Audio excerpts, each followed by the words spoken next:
Hello again. I'm Jim Hoppen-Lupenmeister with Blizzard Interactive. I've recently been put in charge of making Blizzard seem more female-friendly and far less rapey than in the past.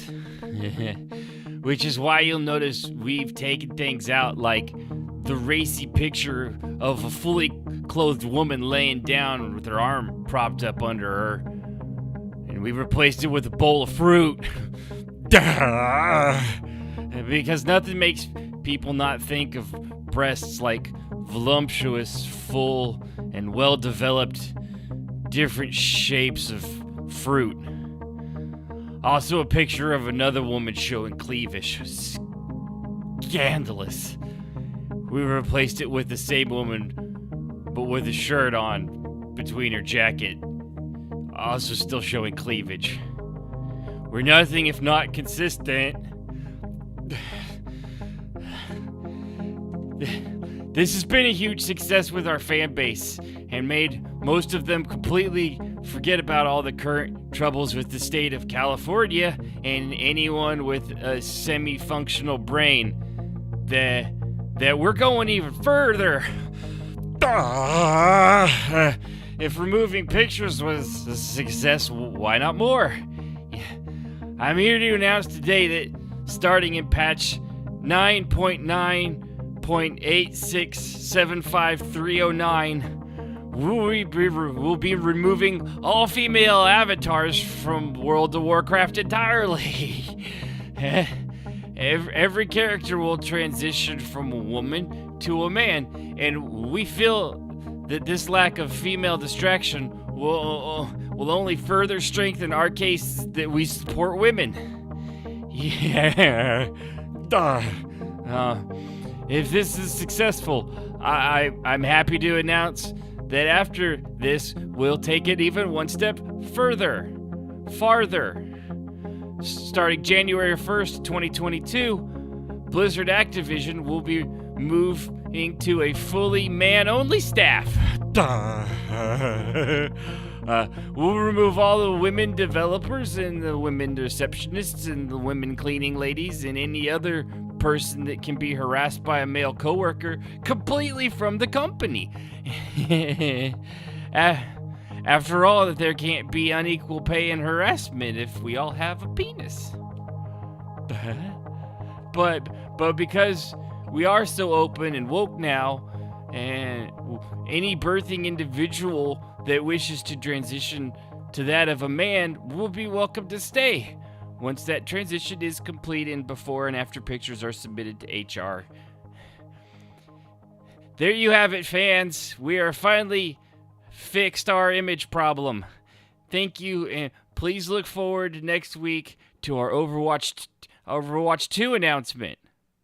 I think you'll be very surprised with what we have in store. I did it. Yeah.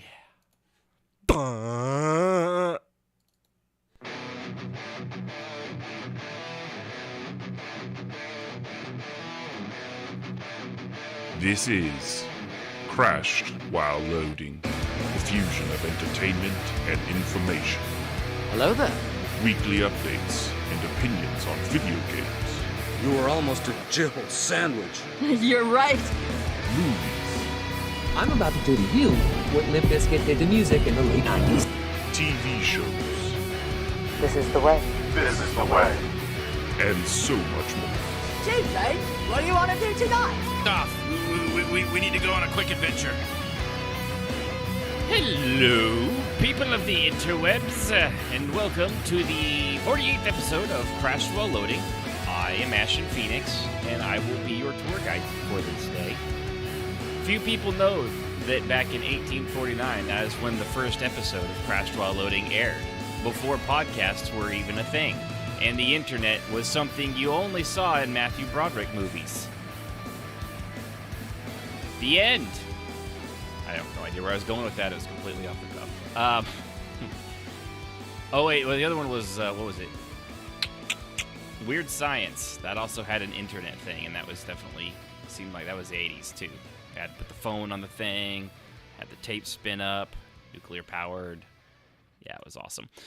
So, welcome to Crash While Loading. I am Ashen Phoenix. If you want to listen to me live like Ericus is doing, even though he can hear me now because for some reason the microphone wasn't working earlier, but you don't have to worry about that because you weren't here for that. You could go to twitch.tv/crashedwhile-loading, subscribe, follow, whichever it is that, you don't have to pay for. I mean, if you want to, feel free to do the subscription thing, which I think is the payee one. And then in the links in the About section, you can join the Discord and do things and share memes and stories and things like that. Like, for example, that Battletech is on sale on Steam for $9.99. Yeah, it is. It's true. It's very true. And other interesting discussions. So, with that, I got a good 5 minutes worth of content for you today, probably. And I will stretch that out, of course, into the full 1 hour show length at the minimum. Probably not. Almost nothing happened this week. It was a very slow week in news. I mean, we had a lot last time because there was the PlayStation thing. So this week is going to go over some of that stuff. And some other stuff that I've had in reserve, like why 1999 was one of the best years in movies, and most of us don't even realize it. And I'm going to go over that. That'll be at the end of the show, so stay tuned. Look forward to it. So what have I been doing? That's a very good question. I'm glad you asked me without actually using your words. I've been playing games of the video type. I don't play a lot of board games, so that would be weird if I did. There's plenty of podcasts for board-type games. I've been playing Tales of Arise, which is part of the Tales of series of games. I mentioned it last week briefly because I just forgot to put it on there, but also I hadn't gotten that crazy far into it. Out of the 5 realms, I just finished the 3rd, and I'm pretty sure I have everybody in the party, which was great because it wasn't a complete spoiler that one of the characters was going to join because I didn't totally see their clothes in the cash shop thing that you could buy and pay for in the microtransactions to get cash shop clothes that don't fit the theme or the story of anything. Like, why would I want to put these characters that are, like, fighting for freedom and against oppression and slavery in their swim trunks while they're zipping around the map? I mean, they don't even look cool. And also, I don't buy cosmetic stuff for a single-player game. I guess if it included in, like, a pre-order, I would, but I'm not. Like, I just pre-ordered Call of Duty Vanguard, and if you did the ultimate, the expensive one, you got, like, skins for the characters. And having played the beta, which I'll get into after I finish Tales, I'm glad I didn't spend more money. Yikes, it's not turning out to be a good one. But actually, Tales of Arise, like I think I said last week, it's an RPG, Japanese RPG. This one's very action-oriented, and I really enjoy the combat. And it's definitely very anime. I mean, it's anime-ass anime stuff. But the characters in the story are actually really, really endearing, and I really, really am enjoying it quite a bit. Nani? Baka. There, I know that one. I also know Japanese and like. Oh wait, no, it was that joke. I do know karate and like 2 other Japanese words. Totally got that one backwards. But the characters are great. The look and feel of the game is great. It's designed very well, and they slowly introduce all the systems that you need over a period of time. It doesn't just chunk it at you all at once. Like, I downloaded the demo of it, and I hated the demo because you were full powered, you were going at it with no instruction, there was no build-up. You know, it's like trying to play an MMO and buying your way to the top level and having no clue what you're doing. It's not fun. So, I mean, I played about 10, 15 minutes of that, and I was like, this is good enough that I know I'm going to enjoy the game, but I'm stopping playing because I have no idea what the fuck I'm doing. I'm just mashing buttons, and that's not how any of that works. So, but basically the whole premise of it is there's the Renans and there's the Danans, and they're 2 different planets. The Danans didn't use mystical arts. They were pretty peaceful. They were they did great. And the Renans can use magic art, had a lot of technology, and they came to this planet 300 years ago and subjugated the Danans, and now use them basically as mana collectors. They embed a little. They call them embedded. They put little things in their hands and they make them work, and that energy generates and floats out there, and they're treated like garbage. And there's 5 different realms, each with its own Renin Lord, and that's what you're after, is to go around and kill all the Renin Lords. And there's lots of twists and turns along the way. Very heavy on the slavery is bad thing, which is a good thing, because that's actually, I think I told you last week, I didn't realize how bad slavery was until I started playing this game. Turns out it's oppressive, and it's not something I guess we should do. Never mind the fact that as of at this very moment, there are more slaves in the world, around the estimated 28 to 40 million of them. Many of them children and sex slaves, not just working slaves like cotton fields and stuff like that, which was bad. But the slavery is still alive and well, and there's more now than there were during the entirety of the slave trade from start to finish. So we fixed it. But thankfully, Tales of Arise is here to tell me that that's bad. It's bad. It's not. It's like there's good, and then there's slavery, which is bad. Back off, man. I'm a scientist. Exactly. So anyway, I mean, it is a little heavy-handed, but it's anime. It really is like an anime episode. There's little cutscenes that pop up, and before everything was reading, every now and then you get a side quest and you have to read those. Now it's, that's not a big deal. I mean, honestly, most of them are like, hey, did you know there's this giant, Zoogle. That was the name I couldn't remember last week. All the bad critters in this game are called Zoogles, which is the most unthreatening name I have ever heard for every bad guy type in the history of the world. Nobody's like, oh, I should be terrified of the Zoogles. A wild Zoogle ate my grandmother, and then ate my children, and then ate my goldfish. Those Zoogles can't be trusted.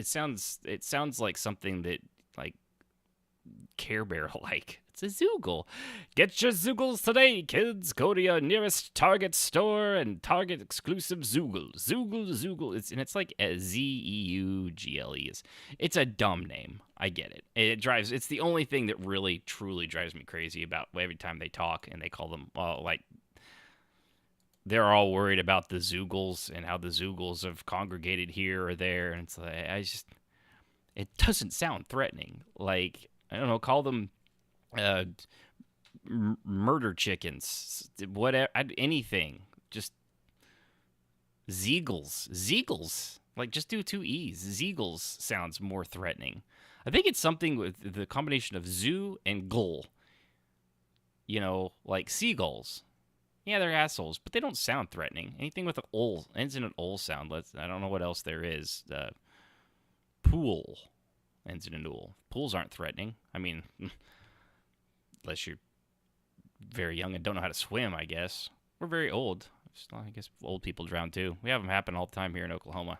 A lot of lakes. And a lot of drunk people that don't know how to swim or wear life vests. But anyway, Tales of Arise. Really enjoy it.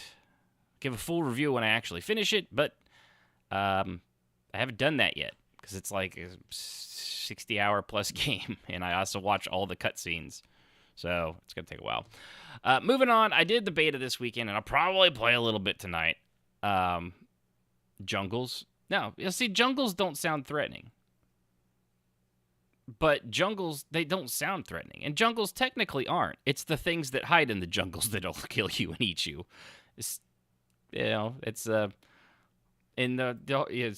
talking to Ericus in the chat, by the way, for those not here live. Nothing but thick jungles infested with the most dangerous beasts in the world. Hornswogglers and snooze wanglers and those terrible, wicked wang doodles. See, none of those sound threatening. And they all start with that same Zoogle-y type thing. Jungles are very dangerous, but they don't sound dangerous. Also, it's where we get rubber from the rubber trees. I mean, it's true. Not all rubber. but like a lot of it. So there's that. Anyway, Vanguard. Call of Duty Vanguard, once again, joining the mysterious and unexplored realm of World War II in a video game. Yeah. Anyway, Sledgehammer has had a lot of time to work on this. I don't know what it is, but I'm so far not thrilled with it, and I kind of already regret spending $60 on it. First off, let's go with the levels. The levels look great. The destructible environments, what parts of it are, like the doors and stuff, actually don't get blown to bits in the first 2 minutes of the battle. It takes about the first 5 minutes of a 10-minute battle. And then all the pathways are opened. The design of the levels so far seems fine. I will say this is one of the first times my computer can't run everything at max settings, but I also have a 1070 GeForce in my computer because I can't get hold of a 2000 or a 3000. And I'm not willing to spend $2,000 on one graphics card because I'm not stupid or made of money. If I was made of money, I would do something stupid like that, but I also don't make $1 million a year. Note to self, make $1 million a year. That'd be nice.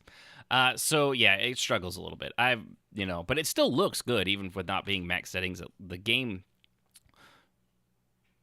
looks good until it gets into motion. Now, the design of the levels is fine. The coloring scheme, however, is World War II.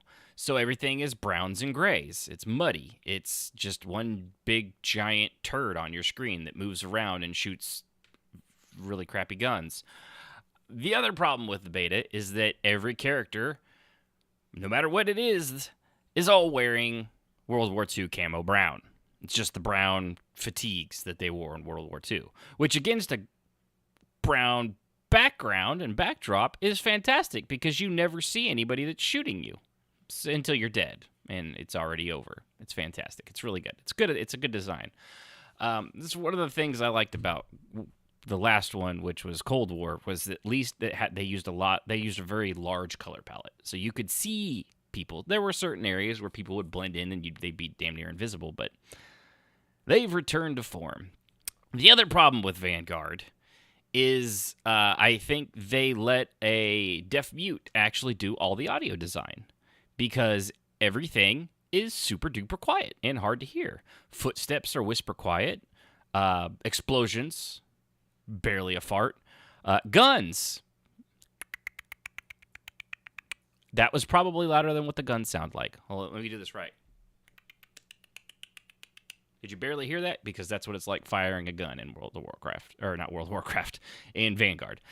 And the other problem with it is everything sounds tinny. It's very hard to hear, and it's also very high-pitched at the same time. It's like everything is strained through a tin can attached to a 10-foot string and then blasted through the other tin can on the other end. It's just weird. Like, there's no... Like, the last two, Modern Warfare and Cold War, like, when you fired, you had there was bass. You could feel it. And when you hit somebody, the clanking of the metal plating and stuff like that, it sounded deep. It sounded like you were really, shooting a metal plate and hitting it, or a squishy human body. And that, it sounded good. This, it's like... Which is probably a more realistic sound, but I don't play video games for, like, with all the realism. Not this kind, anyway. This isn't Red Dead Redemption 2, it's Call of Duty. Give me the loud, obnoxious sounds, the big clumpy footprints so I can hear people, because in this game, there's things to, like, quiet your footsteps. Doesn't matter, in this one, you can't hear somebody running up right behind you no matter what you do, so... Yeah, I don't know what they did. I mean, they've said they're working on the sound design and they're going to revamp it real quick before, it comes out in a month and a half now. Not a lot of time to do that. So we'll see. But right now, I am not impressed. I mean, at the very least, I'll get probably a good single-player story because I actually do enjoy those in Call of Duty. I do find it funny, though, that it's already leaked that next year's Call of Duty for 2022 is going to be a Modern Warfare 2. Which will be the sequel to 2019's Modern Warfare remaster or reboot, which is good. And because unfortunately, I think people are more excited for that game than the ones about to come out in a month and a half. So, yeah, there's that. I also tried, I need to give it more time, but it's a game called Naraka. It's a battle royale, but it's in the style of like Crouching Tiger, Hidden Dragon. It's very floaty. You climb up buildings and walls. You have a grappling hook that you can swing to people and swing up on things. There's different swords, different styles. It's got a lot of like things that you can replenish your armor or the strength of your sword, because every time you use your sword, it does get damaged and eventually, I guess, will break or not hurt things anymore. I like the style. It's very Asian looking. I mean, it's like Crouching Tiger, Hidden Dragon in a battle royale. It reminds me a lot of the style of like Black Desert Online and that company, but it's not them that did this. It's just that style. It's cool. I need to spend more time with it. I just haven't, because I've been playing Tales of Arise. I think it was like $20 as well, which is, really good. So there's that. It's not much of a review because I didn't play it a lot, but I wanted to mention it because it was a slow news week, even though I'm now almost 24 minutes into it, and I'm not even to the actual news that I had today. I wanted to get into one thing real quick. Last week, the Matrix 4 Resurrection trailer came out, and I mean, I'm excited. I enjoyed The Matrix. I'm one of the few people that played Matrix Online, which is why I have some theories. So, here they are. Now, maybe they'll be spoilery, but I honestly don't know because it's just conjecture based off the trailer and what I've known of Matrix Online. And Matrix Online, it was actually done in part by the Wazowskis, now the sisters, not the brothers. Don't ask questions, just go with it.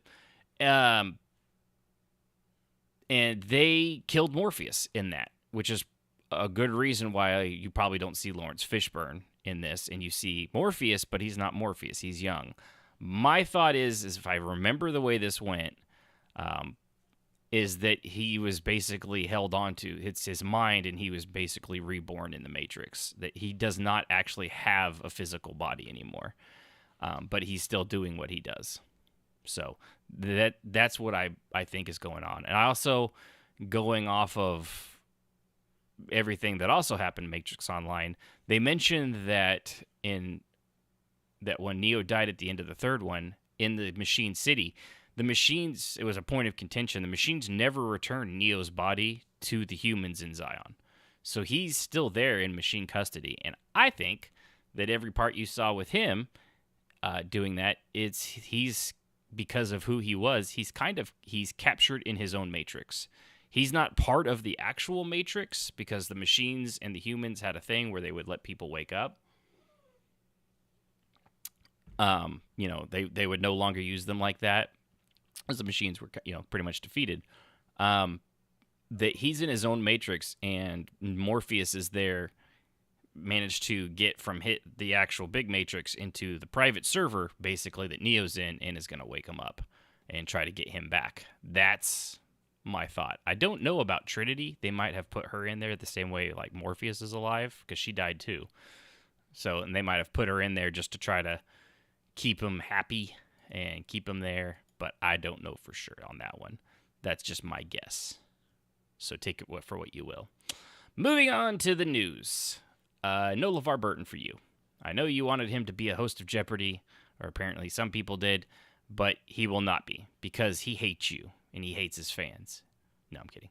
LeVar Burton from Star Trek, Next Generation, Geordi LaForge, blah, blah, blah. You know who he is, Reading Rainbow. He seems like a really genuinely cool guy. And he really wanted this role for Jeopardy, and was like, and then he actually did it. And he said here, I made it public that I wanted it for myself, that it made sense to me, and my fans were all about it. The crazy thing is that when you set your sights on something, they say be careful what you wish for, because what I found out is that it wasn't the thing that I wanted after all. What I wanted was to compete. I mean, I wanted the job, right? But then when I didn't get it, it was like, well, okay, what's next? The opportunities that have come my way as a result of not getting that gig, I couldn't have dreamt up. If you had given me a pen and paper and said, well, so what do you want this to really look like? If it doesn't include Jeopardy, I wouldn't have been this generous with myself. He went on to say, and this is probably what he's really referring to, we're trying to figure out what the right game show for LeVar Burton would be. So basically, Jeopardy wasn't his jam. But it sounds like he's going to be a host of his own show. Or what is the existing one, or they're going to make up a show for him. I know I see Wayne Brady when I'm working out, rarely, at like 2 in the morning on some, or 2 in the afternoon on some show on, I don't even know on what channel, where people are in stupid-ass costumes and stuff like that. I mean, good for Wayne Brady. I like the guy. It's a weird-looking ass show. And I don't even know what they're doing because it doesn't have closed captioning. And I don't bring wired headphones in there. I have a wireless earbud thingies. So, I don't know.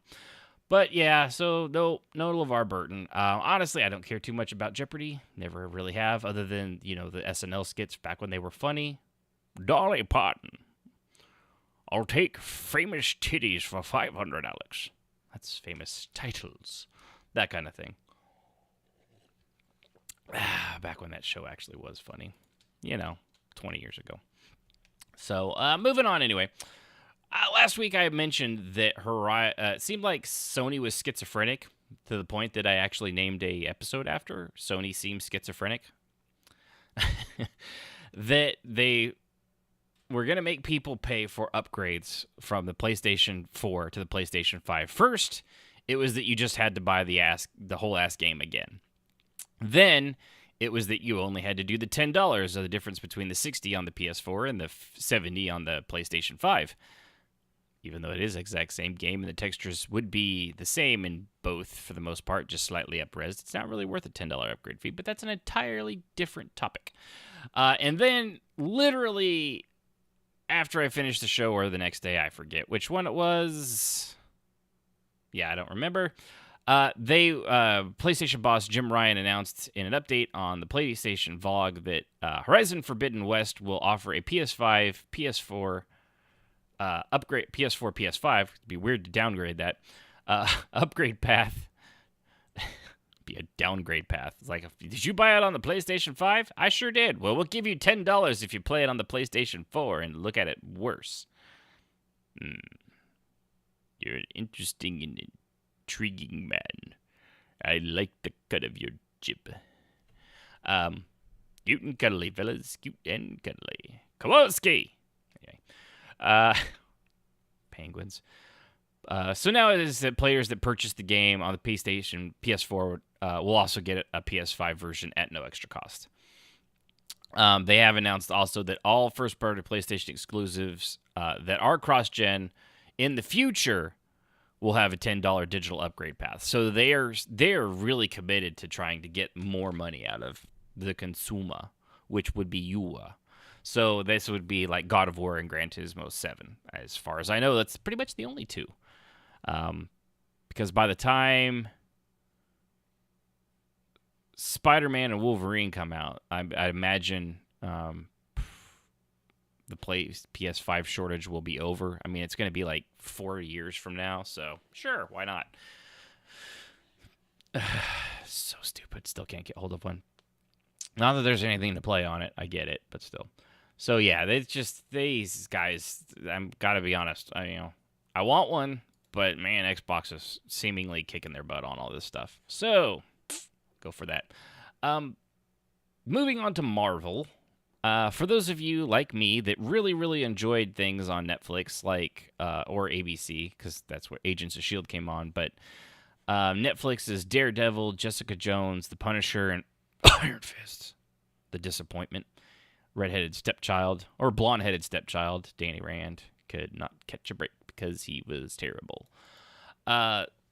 So they've when these shows came out, especially Agents of S.H.I.E.L.D., they were all supposed to be canon. They were all supposed to be part of the MCU, to the point where, like, Agents of S.H.I.E.L.D. in the beginning, especially, I think it says here, the first few seasons, right up until the Age of Ultron,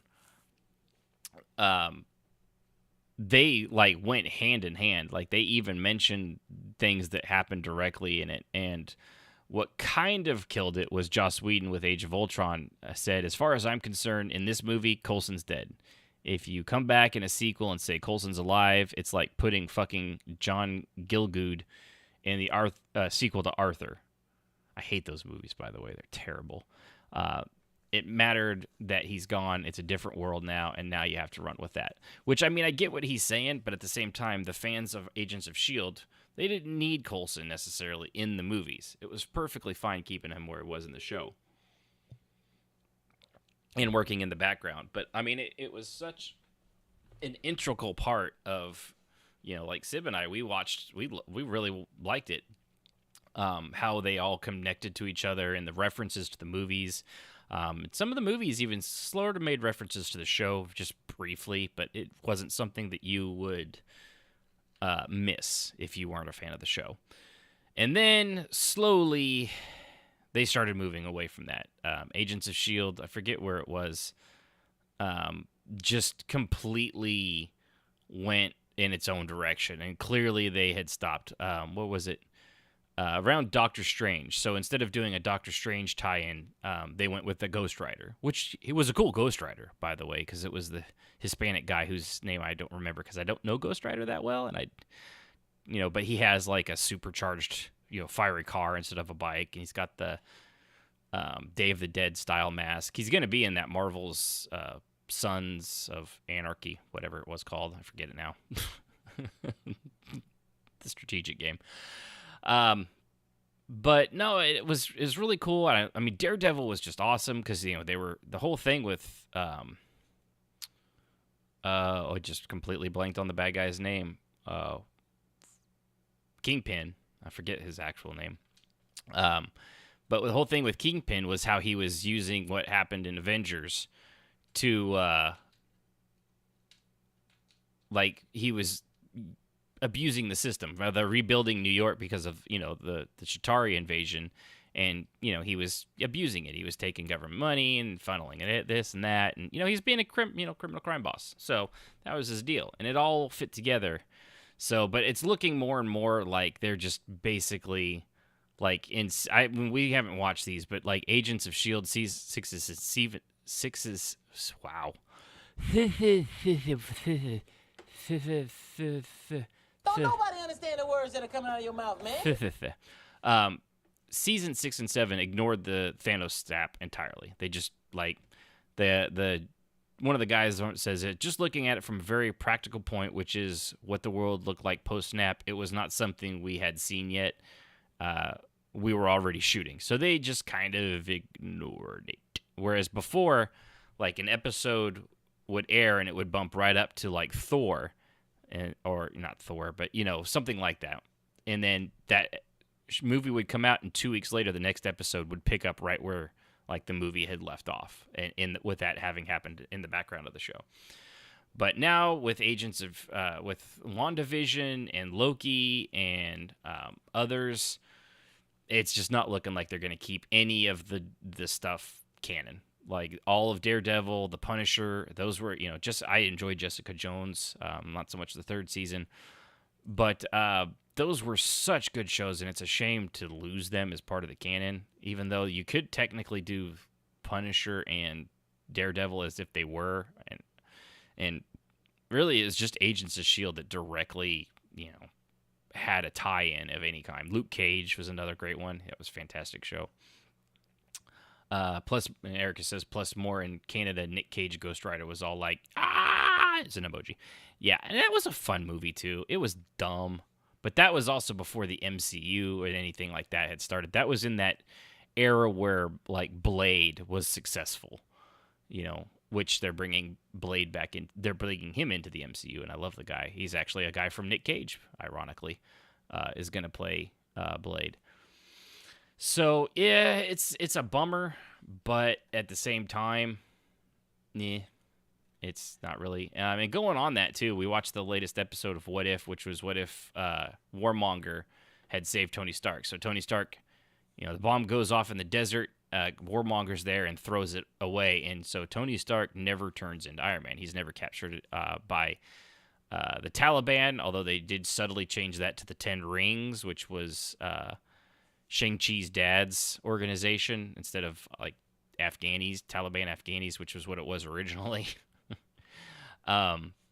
So he never created a miniaturized arc reactor because he never had the stuff in his chest, and then he never created an Iron Man suit. Instead, it just goes off in a totally different direction.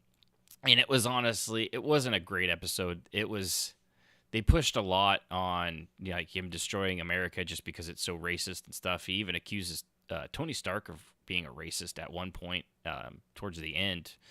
And it's like, the dude like made you the COO of his company for saving his life. He just knew somebody could do something. He didn't care about any of that, and there's never been any indication that he did, unless their want was to prove that Killmonger was a racist, because that's really the way it kind of came off, which, knowing Disney, that was not the way they intended it. So it was definitely, I think this was by far their weakest episode in a lot of ways. It had a lot of great moments. But instead it takes place where Age of Ultron would have, in a lot of spots. It's got Claw in it, but instead of Ultron, it's Killmonger, because obviously without Iron Man, there's no upgraded Jarvis, and without the upgraded Jarvis to do the planetary defense thing, there's no Ultron, and go on and on and on and on. So it was. I am enjoying the show. It is good. I really enjoy the animation. For being CG animation, it runs very smoothly, surprisingly.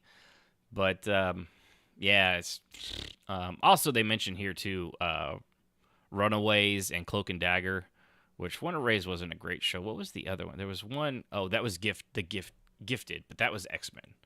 And obviously the X-Men have absolutely nothing to do with the MCU so far. But yeah, it's a bummer, but it is what it is. Moving on. LG's coming out with a new monitor. It can go about 325-inch display and costs as much as a new helicopter. So, I'm good with it. I don't know where I'd put it. I'd probably have to take out the second floor of the house, but it's called LG has a new line of direct view LED extreme home entertainment displays that are the latest to test that question. So it supposed to look really good, but it starts at $70,000 and up to $1.7 million. Ironically, you can't get this at Best Buy. I say ironically. Apparently this will also, it's LG's DV LED Extreme Cinema Display Technology, and it's rated to last 100,000 hours before reaching half-life, meaning that it could deliver stunning visuals for over 10 years. If you played it all the time. But the thing of this is, it's massive. This you have to see, like, it's literally like I don't know, a studio apartment on a beach somewhere that they have this mock-up done, and it's like a 2-story warehouse that this looks like it fits into. It's ridiculous. Yeah, it's crazy. But apparently it weighs about 2,000 pounds. So what I'm hearing is I probably won't be able to put this up on my IKEA stand. Yeah, it has a vast 160-degree viewing angle, which actually that's pretty good. It still sounds like if you get too far off to the side, you're gonna get that weird thing that TVs do where you can't see stuff. It gets dark. Don't know why that is. It's super duper weird. But it also comes with, where was it? They said, once installed, you'll be given an on-location training twice a year, health checks for 3 years, and LG Connect Care, which lets LG remotely monitor your display performance for a 5-year warranty. Better have a fucking 5-year warranty. For $1.7 million? Yeah, I'll take the warranty. $350? Sure, why not? No brainer there. But yeah, it's obviously extremely unpractical for, I don't know, everybody that's not a multimillionaire. But I love tech like that. It's super cool. Like, for example, on our next story, the amazing technology it took After 4 years for Nintendo to finally turn on the Bluetooth headset audio pairing for headphones. It's been there the whole time. They just had to do a software update, and now it actually will work like it could have from day one. But they just chose not to. Now, the stupid thing about this, as bad as that is not the fact that Nintendo did this after 4 years and could have done it the whole time. That's dumb, and that's very Nintendo of Nintendo. The shit part is all the people defending Nintendo, like, I don't even know how. I don't know how you can defend something like that. Well, they didn't need to do it at all. Well, yeah, but if it could have done it the whole time, there is no reason not to have done it before 4 years. I mean, if you couldn't do it at launch, sure, a month or two later, get that done. I don't get it. It seems super dumb that they could have done this entire time. The other thing was, I actually feel bad because I saw one comment and I'm like, oh yeah, that is true. That there's adapters for this. There were adapters to overcome this thing that it didn't do before. And so people spent 17, 20, 30, 40 bucks, depending on when they bought it and what they bought, to do a little dongle plug-in so that they could connect their wireless headphones, wirelessly. Now they've got something they can just chunk in the trash because it's not needed anymore. And it won't have a purpose for anything else because a lot of them were designed specifically for the Switch. Also, those companies that made those things. That's going to suck if you got a lot of inventory, doesn't it? Yeah, that's not good.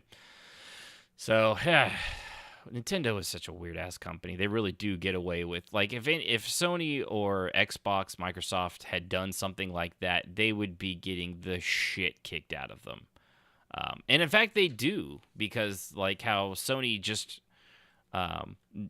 allowed for extra storage space to be installed. Like, it could have been done this whole time, but they just now did a software update so you can put in extra storage. They got shit canned for that. And probably rightfully so, because Xbox did it a long time ago. And even they didn't do it at release, which is super weird. I'm not smart enough to know why that is. I'm just smart enough to know that it's dumb. And probably shouldn't be like that.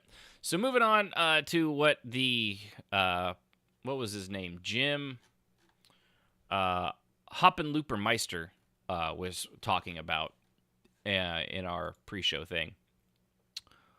Was that cool? Yes, that was Kool-Aid. Made of wine.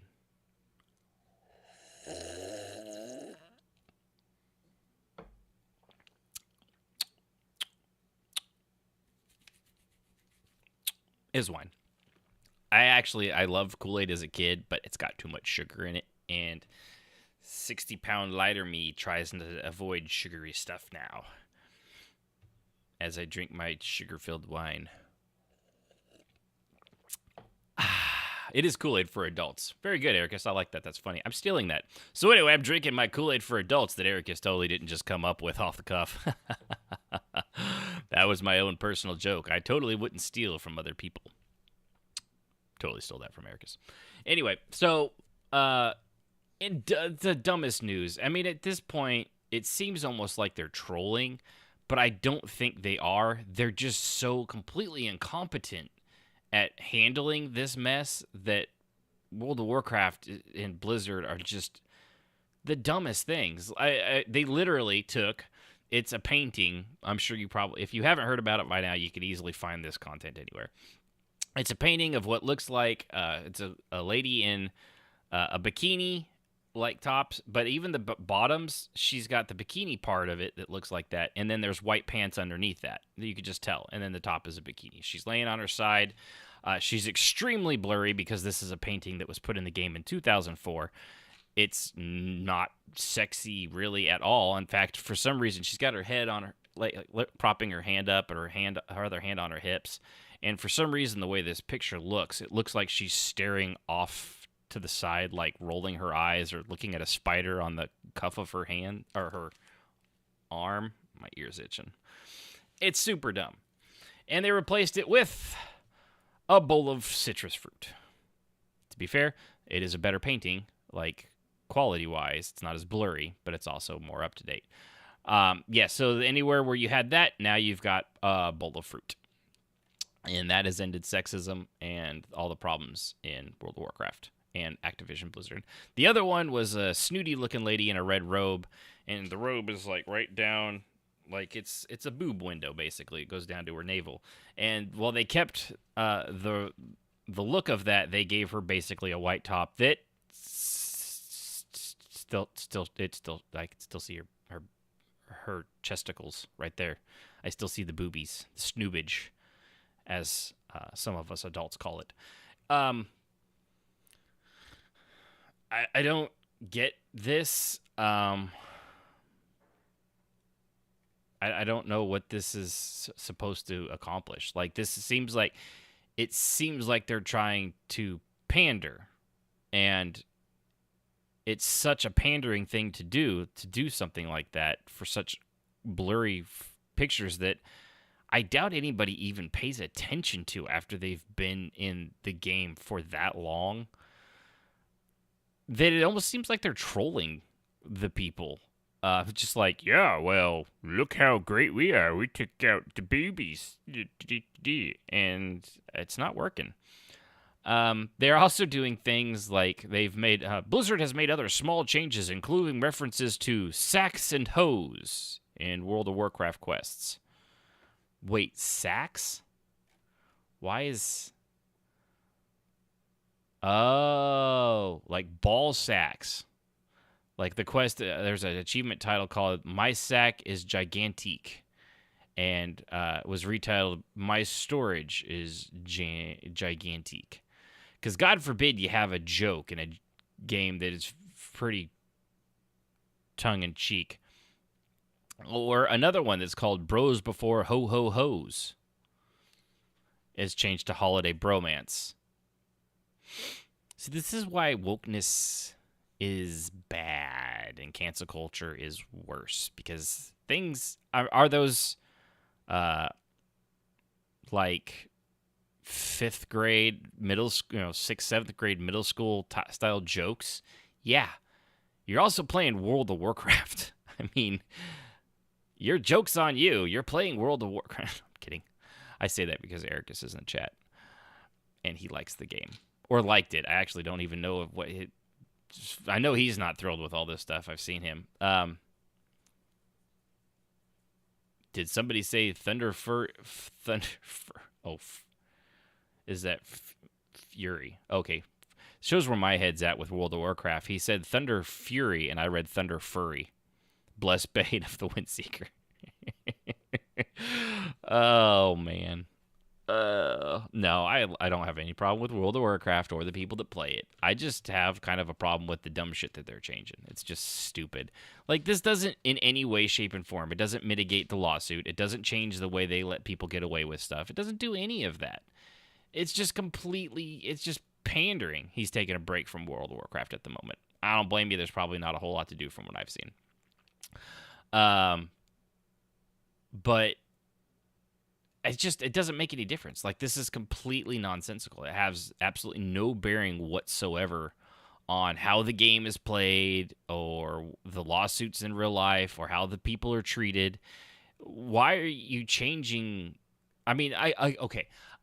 I think it's stupid, but I get why they're changing, like, McCree's name, because he's named after one of the people that was, in this lawsuit, and some of the other characters in World of Warcraft. I think it's dumb, and I think it's unnecessary, but at least that I can understand.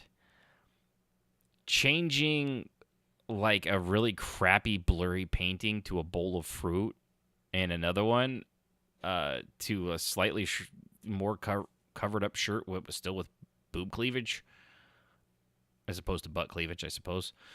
I don't know why I would say boob cleavage. It doesn't do anything. There's literally no point to it whatsoever. It doesn't stop any of that stuff from happening again. I don't know. It's just so kitschy, just so dumb. Okay, so like I said, as a slow news week, that was like all the news I could find that was even remotely Interesting. I'll even look at Game Ranks here. Let's see what Game Ranks has right now. They, supposedly Deathloop is really good, which is great. I can't play it because it's on PlayStation 5, and I mean, I guess I could get it on PC, but I'll just wait till it's on Xbox in a year. Battlefield 2042 did get pushed back to November 12th, for those that care. So now those two are going to go up again, as early access was pushed to November 12th. So now Battlefield and Call of Duty are going to go head-to-head, and I don't think Battlefield is going to come out on top of that because Call of Duty's just got kind of more of a fan base, even though Vanguard's not looking great. November 5th is that's there was not a lot that went on this week in the news, which is why I've got a feature I've been holding on to for a while.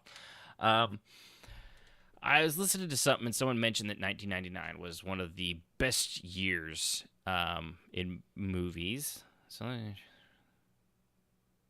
Destiny 2. It was free on Xbox with Game Pass, and I downloaded it, and I was kind of excited to try it, and had no idea what was going on, and even starting a new character. It was dumb as a box of rocks. I hated every minute of it, and I played for 2 hours. It was awful. Didn't enjoy it whatsoever. No idea. I don't know what they did to it. So anyway, 1999 being one of the best years in movies ever, and I was a human being during this time period. I was 20. Wow, wait, no. Yeah, I turned 20 this year. So that was the year I couldn't even drink yet. Little Ash and Phoenix couldn't even have his wine.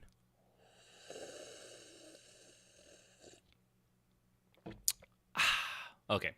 So we'll go with the fact that I didn't like all these movies. Not all of them. A lot of these movies I remember, and I saw in theaters. And if not in theaters, shortly thereafter. And I remember loving every one of them. So we'll start out with one a couple people might know.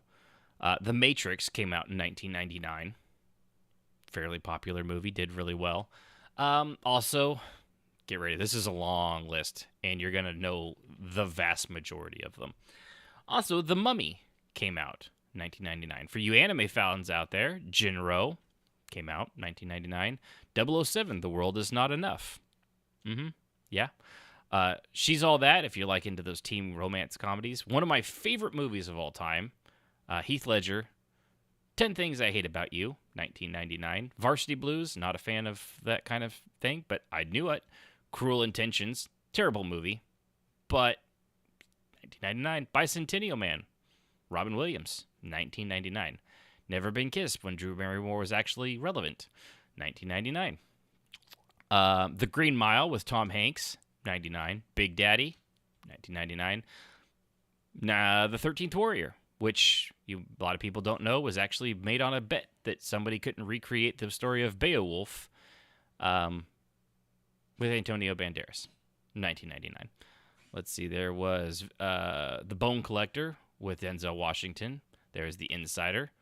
There was another movie with Brandon Fraser, Blast from the Past. Yep, 1999. Also, you might have heard of American Pie and American Beauty. 2 totally different movies. One with Kevin Spacey, who I used to love and want to still love, but he's a super weird pedophile now, so you can't really like that. American Pie, guy screws a pie. Makes everything very popular. People love that movie. Everyone pretty much knows that. The Haunting was another movie. Liam Neeson.